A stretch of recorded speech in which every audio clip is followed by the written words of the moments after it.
The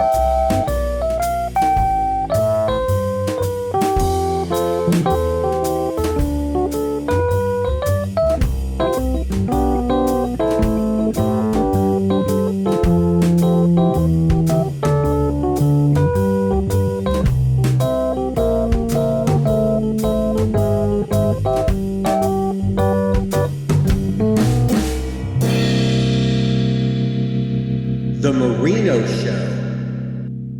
Hello, everyone. Welcome to The Marino Show. I'm your host, David Marino. And as you know, I'm a huge fan of the Friday the 13th franchise. And today I'm speaking with Ron Sloan. Ron played Junior in Friday the 13th, Part 5. I'm so excited to have him. Ron, thank you for joining the show today. Well, you know, it was that free meal that you offered. Otherwise, yes, I pay in meals. It's the it was that Ethel stew, brother. It was Ethel stew. So, you know, I haven't had it in a long time. Well, speaking of, your role as Junior in Friday the 13th, Part 5, I absolutely loved that role, and I loved Ethel. Carol Locatell, who played your mom. I felt like you two brought such a comic relief to Part 5. How did you end up getting that role as Junior? I used to do what's called showcases, 5-minute scene, and I would do it at the Fountain Theater in Hollywood. And on average, about once a week. And for $12, I could spend 5 minutes doing a scene for producers, casting people. You never know, really, I never knew who was in the audience. And, as an actor, you pursue. And finally, I was very fortunate. Pamela Basker and Fern Champion were in the audience that night. And I was doing a heavy dramatic scene. And afterwards, they asked me, hey, can you play a hillbilly? So I said, well, give me a moment. And I thought of a friend of my brother's who is like really goofy. Almost uncomfortably goofy. And I added a few twists and turns of my own, and what I considered was a hillbilly-esque character. And I had them busting up laughing, and they said, well, come by our office tomorrow. We'd like you to pick up some sides. You're auditioning for the role of Junior in a movie called Repetition. I was all excited, man. And so next year I get the sides, I go home, I study. I have an audition the following day for the director, Danny Steinman. And gotta admit, I was really excited, man. I'm just, oh man, the energy was so good, so delicious. And I had Danny totally busting up. And it's kind of funny because I think one of the casting directors had to read Ethel's part. I can't remember if they had a reader.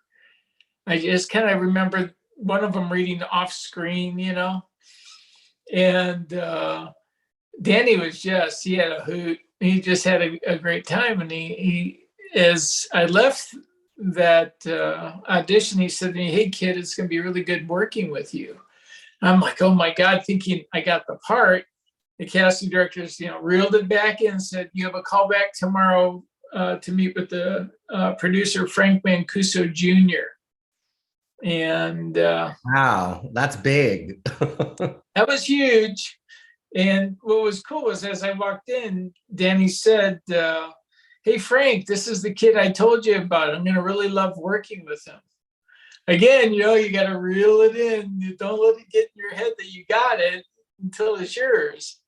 And needless to say, I got it. So, when did you find out it was a Friday the 13th part, that it was Friday the 13th Part 5? Because I know from the other actors have said the same thing, that it was called Repetition when they auditioned. It was actually the first day of shooting. We were all sitting there, and of course, I'm shooting the bull with Miguel, and I knew Mark Vittorini. already, and we're all talking like, hey man, how do you die? I mean, we knew by reading the script, you knew what characters and how they died, but you didn't know which character you were. You know what I'm saying? Yeah. And now you can place, oh, Mark, you're Vic. Oh, all right, man. So it was interesting. We're all talking like that, and Tom Morga walks by in full costume with the mask and a machete, and he stops in front of all of us and looks at every single one of us. I mean, focusing. And we're all like, oh my God, we're in the Friday the 13th. I mean, everybody went nuts. Had you seen any of the other Friday the 13th films? Were you familiar? Just part 1 and 2. At that point, just part 1 and 2. If I had known it was a Friday the 13th, I would have seen 3 and 4. But I was a sci-fi horror fan. I mean, I love great sci-fi. So when you started working with Carol Locatell, who played Ethel, did you meet her on set, or had you met her? Okay. Well, no, I was working in a casting facility. I was shooting screen tests for mostly commercial auditions and some film. And I'm sure Carol crossed my path once or twice in the audition process. That's how I met most of the other cast ahead of time. Everybody kind of knew my face from auditioning, me being a videographer at the time. And that's how Mark Vittorini and I knew each other, and John Robert Dixon. But no, Carol, that was really, truly the first notable meeting that, and it was a blast, man. Right off the bat, we clicked. Good casting. And like I said earlier, your chemistry together was so good as mother and son. And she just had the funniest lines, as did you. She was always getting mad at you. But how did that come about? Because that's a natural thing, right? You either have it or you don't. And you two obviously had the chemistry. Did you guys work out those scenes, or how, committed, or how much did you kind of put yourself into those roles? Or no, we were 100%. Yeah. I mean, there was no holds barred. We would run lines and try different things. I mean, it's not just dialogue, it's nuances, innuendos, ad libs. And so we experiment. We had a blast, and Danny Steinman, the director, gave us pretty free rein. I mean, we were supposed to stay within the parameters of what they wanted to accomplish in the film. And we pretty much stuck to the script, except for a few, 4-letter words here and there, and a lot of gestures, and I mean, it was just a blast. When it's natural, it's funny. If you try to be comedic, you're not going to be funny. If it just comes out and you guys can play, we're kids in a sandbox. You're right about that, because I hear a lot of actors talk about how people think drama, of course it is difficult, but comedy always seems to be the harder thing to do in a film, because like you said, if you try too hard, it can come off, it won't be as funny. Well, you have to naturally be funny. I truly believe it's not something, I don't want to say you can't learn it, because you can, but it's something that comes naturally to you. And you got to be quick. You got to be on your feet. You got to think. Improvisation is always amazing to me. If you ever go to an improv and watch a group of actors bounce off of each other, nothing's scripted. And it's only funny if they're funny, but yet you take something like, going back in the old days, Laurel and Hardy, there's a straight man and a funny man. Abbott and Costello, straight man, funny man. So, that's how it works. And I was very fortunate to have Carol as just, I mean, she's an angel, man. Not that she talks like one, but she's an angel. And you all are still very much friends to this day, right? Oh yeah, I talked to her a couple days ago. Well, our bonding friendship, just gets closer and closer and closer. It used to be I'd send her a card and call her on Mother's Day just to have some fun, and definitely holidays. And she was kind of my mom away from mom, and then doing conventions together. We definitely, I'm her protector. I take care, good care of Carol, and it's like having a family member that you really love, also a good friend. And speaking of conventions, behind you, I see Junior's head. That's the original, right? From the film? That is, oh yeah, that's the original head from part 5. And the painting in the background, a good buddy of mine, very talented artist, Neil Warner. He was an animator for, top cartoons, and he was working up at Universal City Walk, and he goes, "Hey man, I'd like to paint your portrait," and I gave him the cover, the back cover of the VHS has this picture on it, and yeah, he surprised me with this as a gift, and oh man, I had prints made, I even had T-shirts made, it was so cool. Your death is one of my favorite death scenes in the film, by the way. Can you talk a little about shooting that? Did you actually, ride the motorcycle? I actually died, David. I did actually die. That wasn't acting, brother. You're a ghost now, right? Yeah, that's it. It's a new series. Yeah. Junior comes back. Now, I would watch it. Yeah, hey. Yeah, in shooting my death scene, there was a few technicalities that the behind the scenes, it's kind of interesting because I had to wear a harness. So I'm, in the scene, I'm riding the motorcycle, screaming my head off, literally. And at the point of my death, they had a cutout of a blade in my neck. So it's called a film reversal. And what they do, I had to go from a screaming face, to a normal face. In this harness, they would trigger at one point, I guess, right as I screamed, I was literally sort of just jerked right off the motorcycle. So my body would whiplash out. And they had, a couple guys to catch me, which wasn't the greatest in the world. But it was interesting because when you put it all together in a film reversal, it's been edited though. Originally, you see, it looks like the blade goes in my neck. Right. I'm, and my head falls to the ground. And in the original, before editing by the censors, my head rolled on the ground and actually looked right up at camera.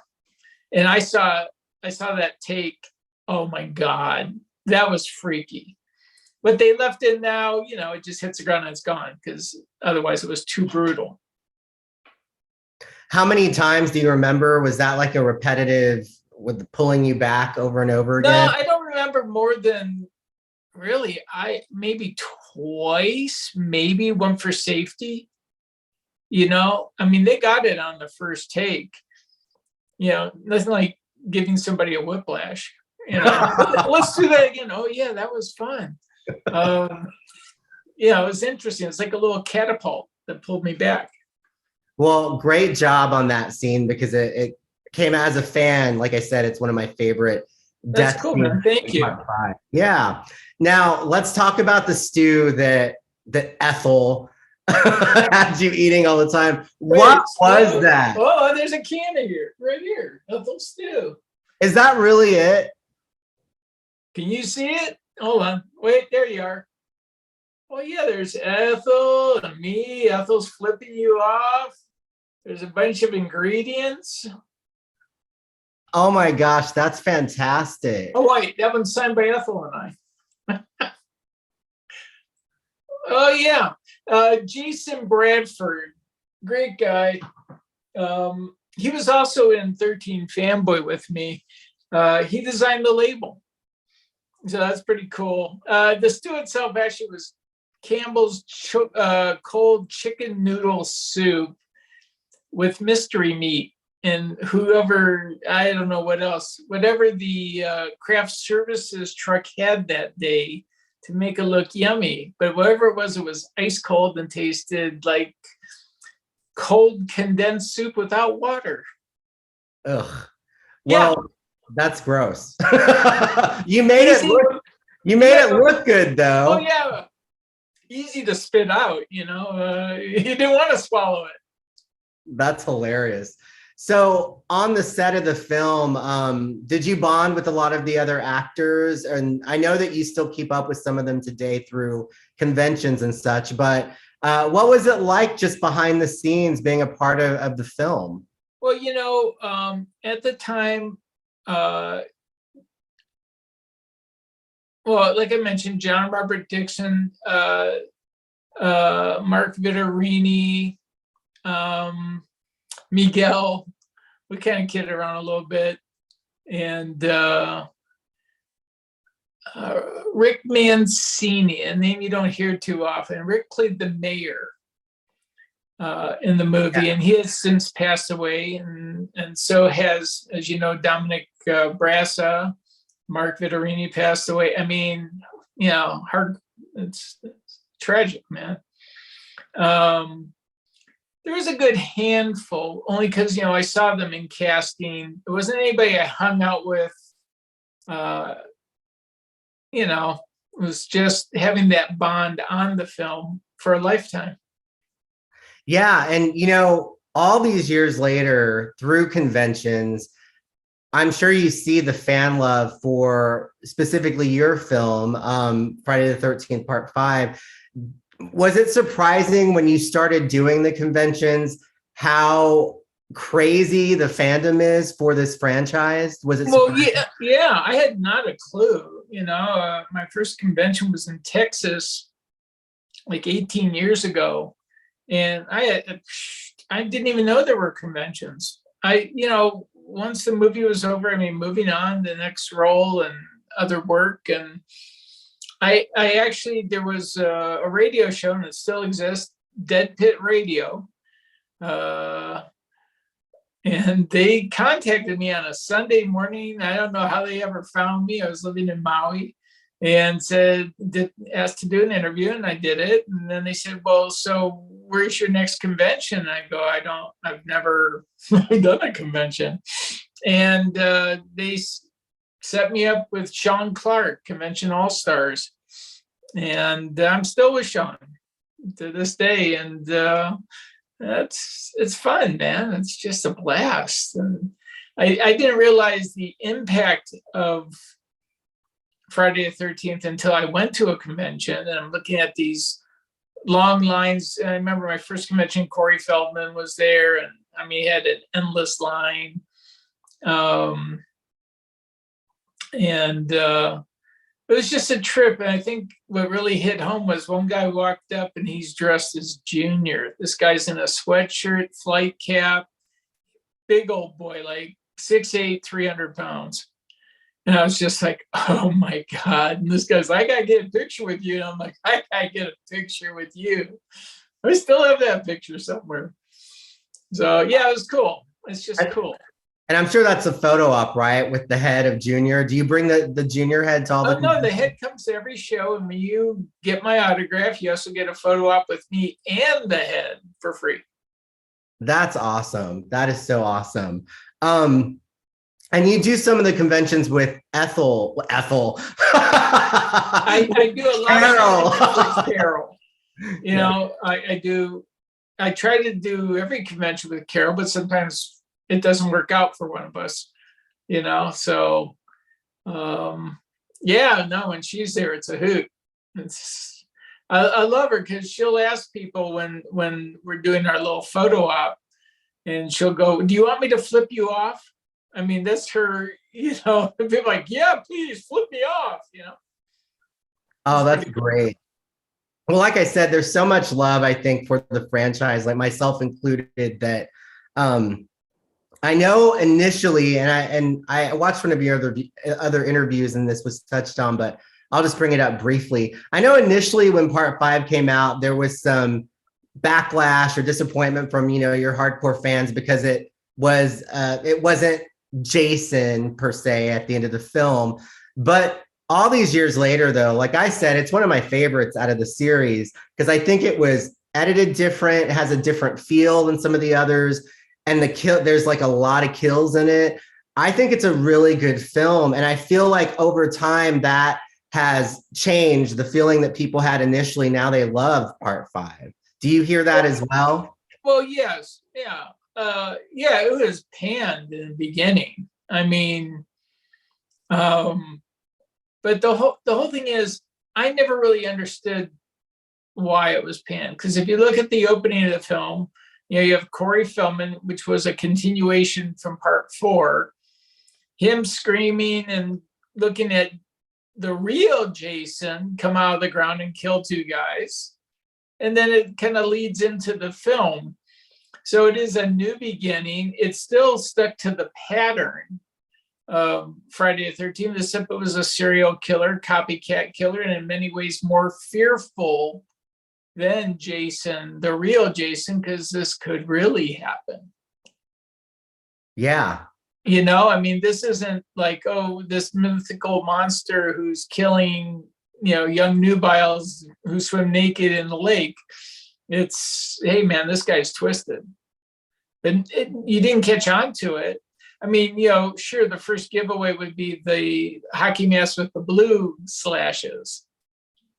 I mean, there's a reason for everything. So it's sort of, I don't want to call it an Easter egg. It's sort of an Easter egg. They kind of gave it away right there.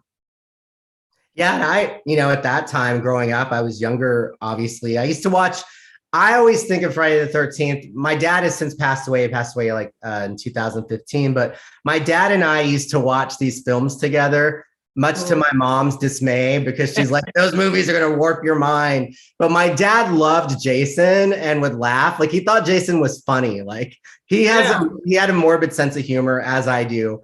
And so for me, a lot of the memories of Friday the 13th, it's like special to me because I think of my dad and we bonded over. That's sweet. I think that's great. Yeah, I mean, it's kind of twisted that we bonded over. No, it's not, because it was a common thread. I had a weird comment. I did a convention a few months back called SuperCon in Sioux Falls, South Dakota. It's like a Comic-Con. It was really great because it was raising money for children's cancer. I mean, it was awesome. And a guy came up to me, he goes, "I can't believe it, man. You were the first character I ever saw in Friday the 13th. And I go, "Well, I was like partway in the movie, I mean," because now he goes, "I was a little kid and I remember walking into my parents' bedroom and it was your scene." And he started talking about this whole thing. It was like, that's his memory. I go, "Well, wait a minute, what were your parents doing?" Embedding your memory, man. So no, that's wild. That was pretty wild. Yeah. So you mentioned earlier that before you got Part 5 that you were in casting as a videographer. What kind of roles had you done leading up to this? And did you continue acting after Friday 5, or did you kind of go I did a movie with John Shepard after that. Previous to Part 5, I did sitcoms and some soap work. Nothing big. I mean, under fives, which meant under 5 lines. I did microscopic parts in the 70s on shows like All in the Family, Different Strokes, Facts of Life, Three's Company. I mean, I had a blast. I did a soap called Santa Barbara, a couple days work on that. And it became a moot point because after Friday the 13th, I did a movie called Banzai Runner with Dean Stockwell. And John Shepard is one of the leads in the film. And here we're on the set talking about, what do you got coming up next? And he was like, oh, I'm doing a movie called Banzai Runner. I'm like, whoa, I'm doing a movie called Banzai, but we didn't have any scenes together. That would have been cool, So that was fun. And I did a TV series called Tales of the Darkside after Friday the 13th. And then other stuff. So I know you were in 13 Fanboy. I love that movie, by the way. And Deborah Voorhees obviously produced and co-produced it.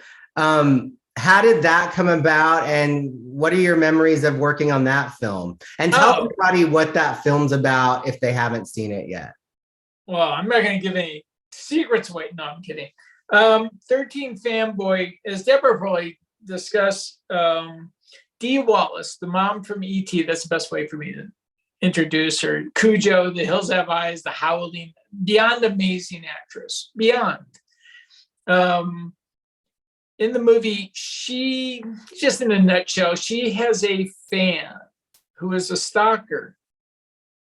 And I don't believe her at first. I play her husband.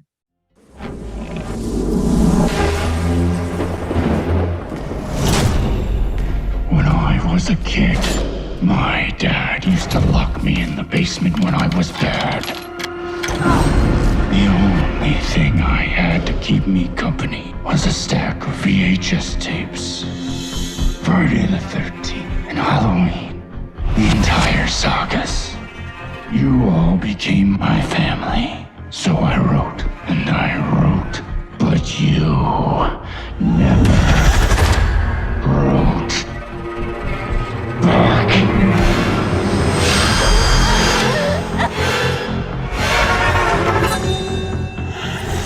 Friday the 13th actress Tiffany Helm was found stabbed to death late last night. Some reports are even saying her head was completely severed.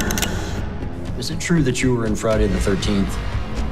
There was a piece of my hair cut out in the middle of the night. That means this fanboy, he's not just watching me, he's coming into my home.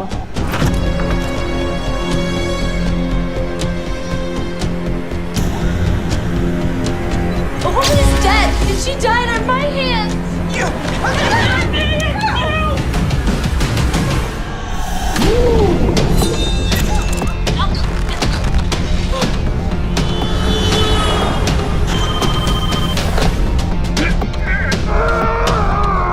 Keep your doors locked and your gun loaded.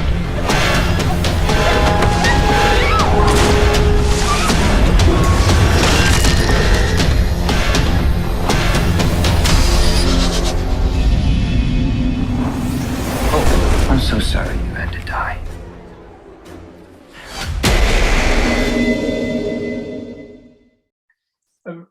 I'd like to say a loving husband, which I am, but some of those scenes got cut out. So if you go on IMDb and when you get to my page, there is a 2-minute trailer, great trailer Deborah put together.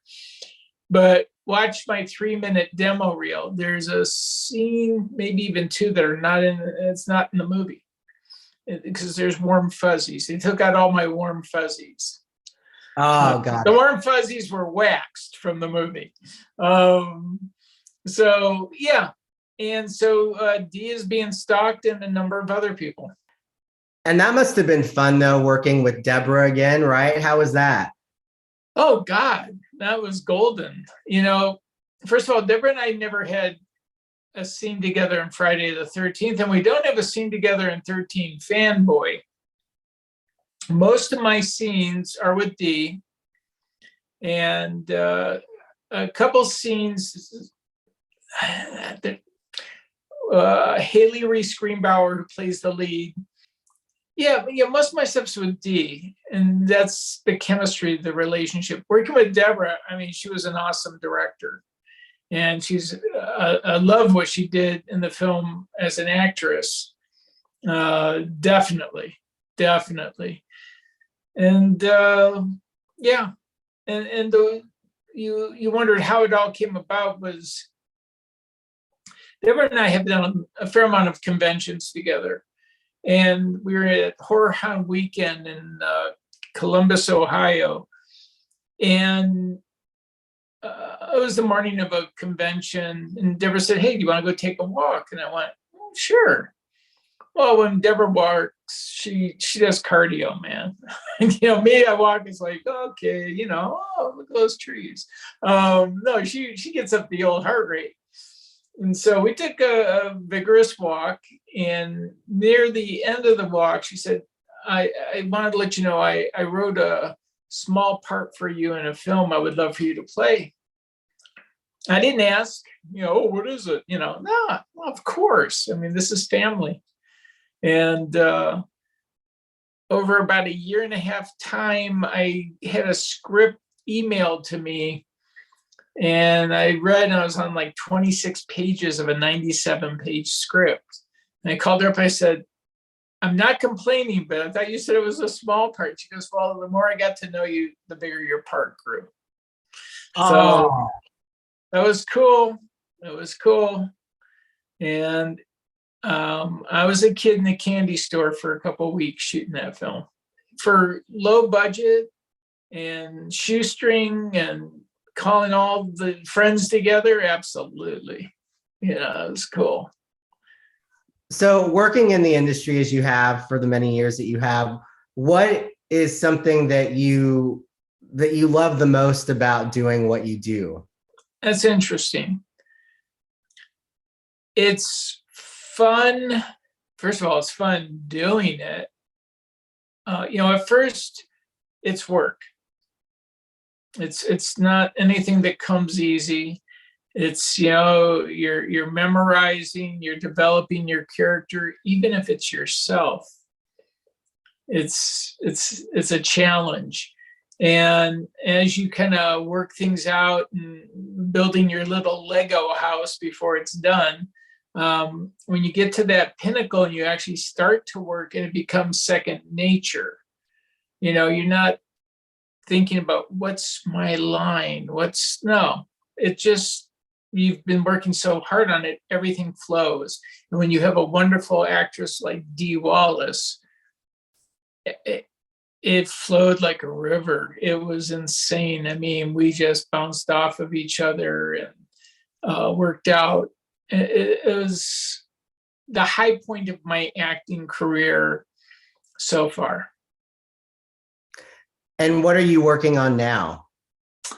Well, I'm sworn to secrecy a little bit, but I just shot my first fan film. Vince DeSante, who, as you know, was a killer. I won't blow everything in 13 Fanboy, but was a killer in 13 Fanboy. He also has directed and produced Never Hike Alone, Never Hike in the Snow. He's in the middle of Never Hike Alone 2. Asked me 3 years ago if I would do a film called Dylan's New Nightmare. And it's a spinoff of Nightmare on Elm Street. It's with Miko Hughes, Miko was the little kid in Pet Sematary and the new Nightmare on Elm Street. So Mika and I get to work together. We have a couple good scenes, really good scenes together in the film. And I'm excited about it. I haven't seen any of my clips yet. I saw one clip of Miko after my scene, that my scene led up to this scene. And it was done real well. Cecil Laird is the director. And Vince DeSante, definitely the producer, but he also, he likes taking you aside and chatting with you. And he's great. He's great. These guys are going to be huge. And there's a gentleman named Dave McCrae from Canada. He's an incredible Freddy Krueger. Incredible. If this series continues, he could be the next Freddy Krueger. Wow. That's awesome. No, he's powerful. He's awesome, man. And I got to work directly with him too. Do you like making horror films? Because I know that there's some actors who they do them, but they don't like to watch them. You mentioned that you like sci-fi horror. Do you like horror films? What is your thing when it comes to that? You know, it's grown on me only because once you're in them and you're doing conventions, you meet everybody. You know, I'm part of this horror franchise and horror family. You're no different than the family from All in the Family or Three's Company or any of those, any show. You know, acting is acting. The horror part, you know, some people, it might be a turnoff, you know, the blood and gore. And you got to remember when you're shooting it, it's more of a mechanical, it's a process. You know, you have a special effects artist that's putting a little patch in you, pumping blood out of your neck or whatever. I mean, it's cool. It's cool. And it's, I've had nothing but fun. I mean, I could see how someone actually lands a series and has this life almost daily. That would be a dream for me. I understand the love and passion.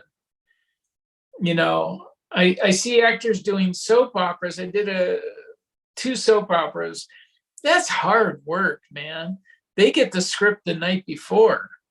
This isn't, you know, you're given a script, you know, a month or 2 months ahead of time to pick apart, put your character together. I mean, those guys work hard. You know, I wouldn't turn it down, trust me, but you know, that's hard work.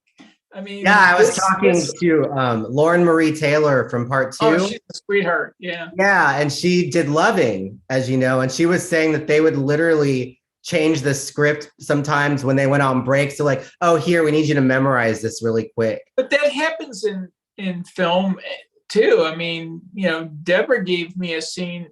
It's not in the movie, but she gave me a scene the night before we shot. I mean, it was like, and it was fine. I mean, actually, it was a warm, loving scene, and you know, I can't be warm and loving in this film. Has there been anyone that you've met, like especially in the convention world, that you were just starstruck by, or somebody, one of your heroes, whether it was in horror or not? Is there somebody that you've met that you just were sort of like taken aback by? Well, you know, I enjoy seeing these people, and I do give them their space. I know I've told this story when I got my prosthetic head. I was on a lot, and there's a company called Real Effects, and they had the head. And without going into long detail, it was given to me. And as I'm leaving the studio a lot, I bumped into Arnold Schwarzenegger. And he's in a bathrobe smoking a cigar. And I wanted to say hello to him and talk to him, but I got a head in the bag, and I thought, just get off the lot, you know? But I was very fortunate in the mid-70s. I was a page at a studio. That's the guy who sits the audiences down and for live tapings. And I worked all the Norman Lear shows. I worked specials with Johnny Cash, the Everly Brothers. I mean, we're talking every week, not only 8 different shows Norman Lear had going, but just guest shows, specials, stars, musicians. I was one of the guys in the tuxedo at the, I think it was the People's Choice Awards. And I escorted Burt Reynolds and Sally Field off the stage and took them to the press room and had to walk them through as everybody's interviewing them. I mean, it was exciting for a kid, man. I was like 21 years old. I mean, this was too cool. And I did telethons and things like that. And no, it's important, man. I met, just because of that job, hundreds of stars. Now, if I was smart, I should have asked for autographs. I could retire. One guy did. One guy hit everybody up, and they all gave it to him. The only autographs I have, it was on my birthday, was the very last taping of All in the Family. Oh, The wow. very last, before they spun off to Archie's Place and the Civics or whatever it was. Very last show, my birthday. And Sally Fields and I became pretty good friends. She was totally a sweetheart. And for my birthday, she took the very last script and took it to everybody in the cast. You know, Carol O'Connor, even Norman Lear, Paul Bogart, who was the director, the producers, anybody associated with that last show, because it was a full house. Everybody signed it. And Sally did this big, nice letter. Of course, I still have it. And folks like Carol O'Connor and Gene Stapleton, they didn't sign autographs. I mean, that's quite rare. But it was just such an honor and a perfect send-off. Wow, that is, I mean, I watched All in the Family in reruns like when I was growing up, and that was such a cutting edge show. And Norman Lear, Jeffersons, I mean, he had television. I mean, he took over. And he's 100 years old, man. He's still 100. Around. Yeah, I saw him on the Kelly Clarkson show maybe a few months ago. Yeah, and he's 100 years old and still looks great. All of it. So yeah, that's awesome. I was very fortunate because I got a nice break from Norman. I was working one night, All in the Family as a page, and he always he'd have a comedian do a warm up, but then he'd get out and introduce himself to the studio audience and try to make them laugh. He'd do a little improv with somebody from the audience. So one night he was looking for somebody from the audience to play Meathead, and nobody volunteered. And he goes, "Ron, come on down here. You're Meathead." I'm like, cool. I go down, and we were hilarious. The audience is laughing hard. He turns to me, he goes, "You're really good." He goes, "Go see my casting director, Jane Murray, tomorrow. Tell her I sent you." The door opened, man. Just like that. Little tiny parts, but I was working, whether I was a glorified extra or one-liners under 5. And then he gave me, I did a pilot for him. I actually had a good role, but the pilot didn't go. It was way ahead of its time, and America didn't like it. Ah, what did it air? Did the pilot actually air? It's now an episode of Facts of Life. It's called Brian and Sylvia. And it's funny because it was a spinoff of Facts of Life. And it was about a news commentator, this beautiful African-American girl with a handsome white guy, and America couldn't handle that back then. It's one thing to see the Jeffersons and the older couple next door, but they didn't want to see romance between those two back in the 70s. So that was part of the problem. For me, I had a good role, but it was almost a joke on me because I played a sports commentator, and I had this nice speech. I mean, I was like, wow, this is the biggest part in television I have ever had. And I was so excited. And so when it came time, I had my friends over the house, my parents, and here I had this little TV. I mean, it was packed. And my part's coming up. I'm telling everybody, "Oh, it's almost on." So here it is. And they cut to the director's booth. John Boab, who was the real director of this TV show, cut to his own image directing. And my whole part is on a screen of 6 cameras. I'm one of the camera shoots. So I'm this big, and you're hearing me say my dialogue. But and I go, there I am. Everybody's like, where? Over there on that key. And it was gone. I'm like, oh. And I thought, well, when this gets picked up, I got a great role, never got picked up. So I had a moment in the sun there. It was nice because after I shot, I was introduced to the audience. And here I've watched that for 2 years. Other actors get introduced after a show and all that. And that finally happened for me. And I was so excited hearing that applause and thinking, wow, I'm on my way. What did your family and friends think of you in Friday the 13th, Part 5? Well, my parents, did not watch my death scene. So when I had to show it to him via VHS and stop the tape, or, close your eyes, that sort of thing. I mean, friends, yeah, they dug it and cracked up, and it was a lot of fun, man. I was a big boy. I'm 70 pounds heavier than I am now. So yeah, it became a joke though at my house, because I booked 3 jobs in a row, which I died. Yeah. So yeah, Banzai Runner, I died. Tales of the Darkside, I died. I remember booking the soap opera Santa Barbara, and I'd come home, I go, Mom, Dad, I got the part. My mom goes, you died, don't you? And I said, no, Mom, I don't. She goes, oh, thank God, we finally get to watch you in something. Well, I was hired to kill the lead actor in the soap opera because he didn't sign his contract. Yep. Madison Mason was the actor, and I remember I'm stalking him and all this in the first day shoot, and then I get the script that night, and he's all, do you kill me? Do you kill me? I go, I don't know. I haven't read the script yet. He goes, well, read the script. Find out, do you kill me?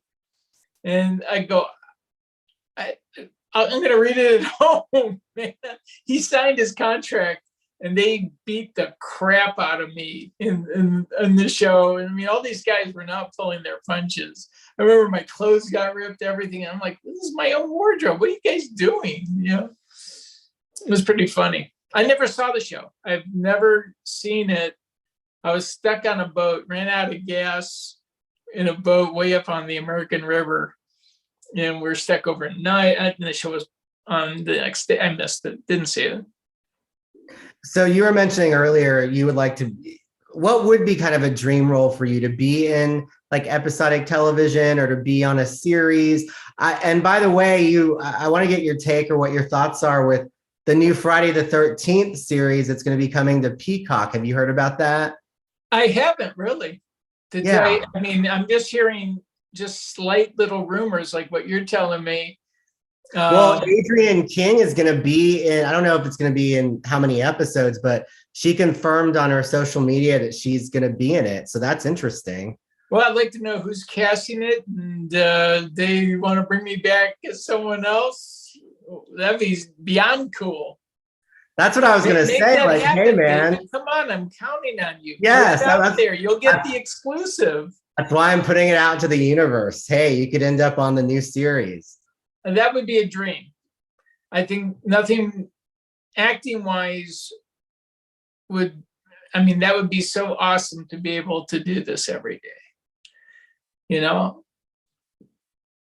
It's not work when you love it. Is there anything else that you want to add or anything you want to say to the fans? Oh, no, I'm just fortunate to have them. I mean, in all reality, you guys are the icing on the cake. It's one thing to have just so much fun and love what I do, but it's also really nice to be appreciated. I can't tell you, even little kids, it's just bizarre. It's multi-generation. Sometimes it shocks me.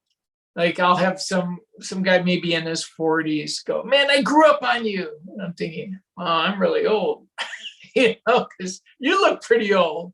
And the little kids, it's just, it's, I think one of the funniest ones was a little kid was walking by my table, and he had a Friday the 13th shirt on. And he's looking at me, and his parents were with him. I said, would you like me to sign that? It's just a gift, it's not, and he's looking at me, and the mom was like, yeah, that'd be great, Ron. And so I signed his shirt, and he's looking at me and looking. I think he thinks I ruined his shirt. It was like, oh, this is great. It was like, what the hell have you done? It was just stuff like that. But it's surprising how many little kids, like, I would never let a little kid watch these movies till he was like at least 12, 13. Come on, but little kids come up and photo ops and all sorts of stuff. It's kind of funny. That is funny. That I've heard that from other people, that like really young kids have been watching all the Friday the 13th films. I mean, yeah, that's questionable, but it's okay. I wasn't that young. I was pretty young when I started watching them though. And when, that's why I said my mom didn't like it, but my dad let me watch it. So, Yeah. No, I had a funny experience. I was just at Spookala in Ocala, Florida. And there was a little kid. I mean, this guy had to be 7, 8 at the most, wearing a Michael Myers mask and the little jumpsuit. And he kept on walking by my table, but just staring with his little knife. No expression. I mean, no expression because of the mask, but he'd stop and stare. And he did this back and forth. And right across from me is Nick Castle, who played Michael Myers in part 1. I mean, I know Nick fairly well. And it was just kind of funny, back and forth, like he's stalking his prey, and finally he walks up to the table and he's like right in my face staring at me. And it cracked me up because, I mean, yeah, man, you're a spooky little kid. And then he took off his hat, his mask, and his mom was right there. And she's all, "This is Eduardo." And I go, "Man, you're good. You're really good." And I signed a picture for him. He cracked me up so much, it's I gave it to him and he was just beaming, and it was cool. See, that kind of appreciation, that stuff is awesome. And I think horror fans, they're a different kind of fan. I mean, they really love the films, are respectful of the actors who are in them. And it is like a family dynamic. I mean, people just bond over these films. Yeah. And it's interesting. It's true. It's true. As a matter of fact, in the new film, I was handing out little cards at the last convention saying I'm in Dylan's New Nightmare, just to follow it and watch it. I know the trailer comes out in March. The movie comes out on YouTube in May. And someone made the comment, "God, Ron, I can't believe you crossed over to the other side."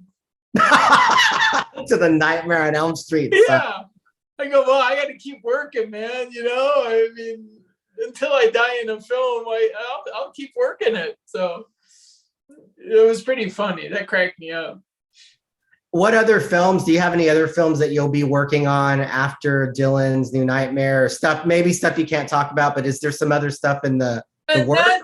The only thing is, I just talked with the director from Dylan's New Nightmare, and he wants me to do another, I don't know if it's a sequel or if it's actually going to end up being a part of this one.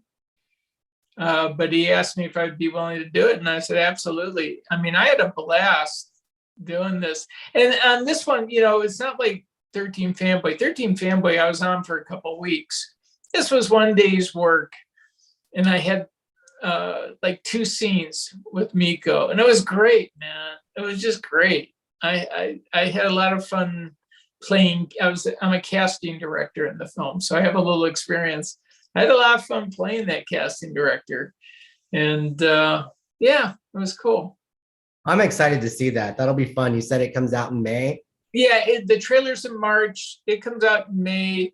I can't talk too much about it because I don't want to ruin it for you or me. But I'm just in a couple minutes of the film. First of all, fan films are not long. I shouldn't say that. They might do behind the scenes part in that too. They shot a lot of footage. So yeah, I just had a killer time. Is there a kind of film that you haven't done that you would like to do in the future? Oh God, there's a lot of types of films I haven't done, man. I would love to do a sci-fi. When I back in the old days Like when Kurt Russell did The Thing. I mean, that ensemble was a great ensemble. I would love to do something like that, where you're with a group of wonderful actors in a sci-fi. That would be cool. That would be beyond cool. But I'm just happy to work anytime I get to work. Yeah, and that was a John Carpenter, well, the remake, obviously, with Kirk. I like the remake better than the original. I mean, I watched the original many times, and I was a little kid, and that was scary. But it wasn't that scary. Where I thought that was scary, man. They hit the mark. Is that one of your favorite sci-fi films? Well, I was very fortunate enough to be at the director's screening of Aliens. And that was scary. And I was at the Directors Guild, and it was cool because you're in these big lounge chairs, and no one's allowed to eat or drink. There are no sounds. You're not hearing somebody munching, sucking down a Slurpee or anything. It's a pin could drop. And so, I mean, when there's fright and scream, you hear it. And the whole thing is at the Guild, you have to stay until every credit passes. Everybody gets recognition. That's pretty cool. Nobody's getting up and then blocking your way going, who was that actress? Who was that? Awesome. Well, is there anything else you want to add? No, man, that's covered everything. Yeah. Hopefully there'll be something in the near future that I could talk about. Who knows? Put it out there. But any of the fans that want to see me at a convention near them, they just have to request, whether it's the promoter themselves or if they have a connection, or contacting my agent, Sean Clark, Convention All-Stars.